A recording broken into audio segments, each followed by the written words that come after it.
welcome to Little Chapel of Faith Catholic Ministries. My name is Tina. If you're new here, welcome. If you're returning, welcome back. We have platforms on YouTube, Facebook, Instagram, and TikTok. If you have any of those or all of those, please like and subscribe and share. That's all we ask to keep this ministry going. We don't need any money or anything like that. So we just need to share the word, and that's all. We are here with our readings from the Diary of Saint Faustina. We do have a playlist on YouTube, so you can follow along where we have come up to thus far, or you can just continue with us here on page 185, number 417. April 26th. On Friday, when I was at Ostrabarma to attend the ceremony during which the image was displayed, I had a sermon given by my confessor, Father Sopico.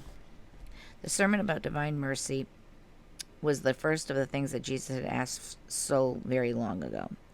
When he began to speak about the great mercy of the Lord, the image came alive, and the rays pierced the hearts of the people gathered there, but not all to the same degree. Some received more, some less. Great joy filled my soul to see the grace of God. Then I heard the words, "You are a witness of my mercy. You shall stand before my throne forever as a living witness to my mercy."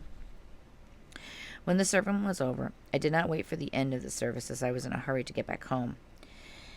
When I had taken a few steps, a great multitude of demons blocked my way.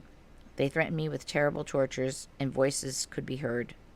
"She has snatched away everything we have worked for over so many years." When I asked them, "Where have you come from in such great numbers?" the wicked forms answered, "Out of human hearts. Stop tormenting us."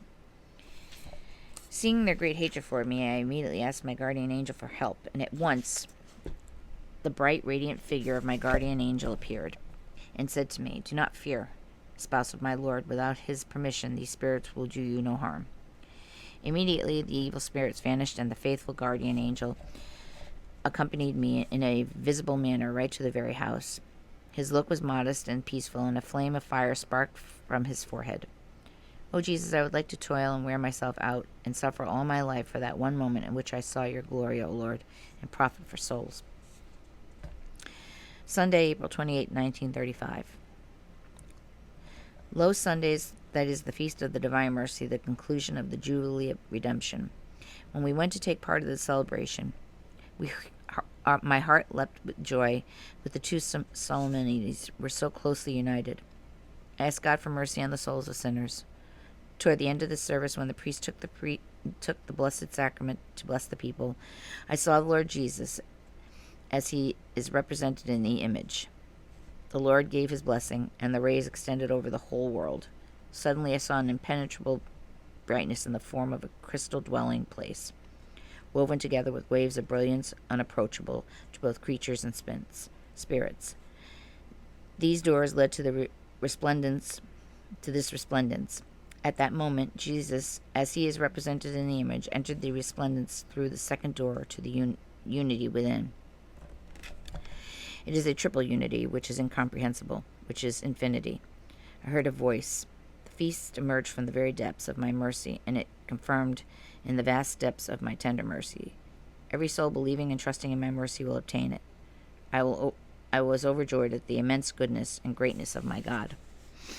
On the eve of the exposition of the image, I went with our Mother Superior to visit our Father Sopico. When the conversation touched upon the image, the confessor asked for one of the sisters to help make some wreaths. Mother Superior replied, "Sister Faustina will help." I was delighted at this, and when we returned home, I immediately set about preparing some greens, and with the help of one of our wards, brought them over. Another person who works at the church also helped. Everything was ready, hanging in its place. However, some ladies saw me standing there, for I was more of a bother than a help, and on the next day they asked the sisters what this beautiful image was and what was its significance. Surely the sisters would know, they thought, as one of them helped adorn it the day before. The sisters were very surprised, as they knew nothing about it. They all wanted to see it, and immediately they began to suspect me. Then said, "Sister Faustina must certainly know all about it." When they began asking me, I was silent. Since I could not tell the truth, my silence increased their curiosity, and I was even more on my guard, not to tell a lie and not to tell the truth, since I had no permission to do so. Then they started to show their displeasure and reproached me openly, saying, "How is it that outsiders know about this and we know nothing?" Various judgments were made about me. I suffered much for the 3 days, but a special power took over my soul. I was happy to suffer for God and for the souls that have been granted. His mercy during these days, seeing that so many souls have been granted divine mercy these days, I regard as nothing, even the greatest suffering and toil, even if they were to continue till the end of the world. For they will come to an end, while these souls have been saved from torment that are without end. It was a great joy for me to see others returning to the source of happiness, the bosom of divine mercy. I'm going to leave that there. Eyes give me a little problem today, as you could tell, but I made it through. One day when I can get rid of these cataracts, I can't wait to read like normal again. But until then, I will struggle through. Just bear with me. So that is it for today. I hope you're all having a beautiful day. Be well, be safe, be kind to each other. God bless you all.